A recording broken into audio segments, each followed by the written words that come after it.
we've been doing a lot. We've had a lot of interactions with dignitaries from India. We just had the Dalai Lama here a couple of weeks ago, and we're going to have Sri Ravi Shankar, who is a very prominent guru who has many, many millions of followers here, and we're talking about Indian issues in particular of late. Sadanand Dume is our resident scholar in Indian studies, and he has a question about that country. I can hold this. Thank you very much. I have a broad question about India. When you look at your engagement with the country, what do you think it's done well, and where do you think it needs to do the most work? Well, India has a lot of very socialistic policies having to do with labor and land, and the fact that it has not risen as a manufacturing power is an indictment of its government policies. That is, as China's incomes went up, the place that the world should have moved to next as the manufacturing hub of the world absolutely should be India. And that's only happening to a very, very tiny extent. And it has to do with, regulatory complexities, infrastructure quality. Now, I'm optimistic about India. We put more into India than any country in the world. India benefits from a funny form of competition, which is competition between the states.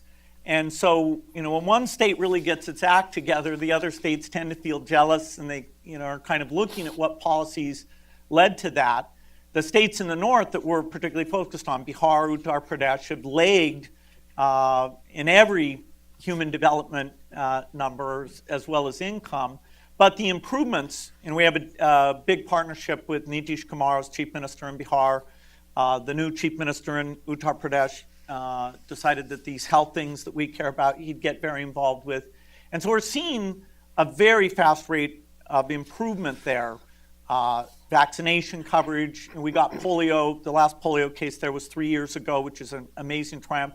We've taken the polio quality audit group and we've turned it into a primary healthcare audit group that's looking at where do workers not show up, where does supply chain not work, why don't people go.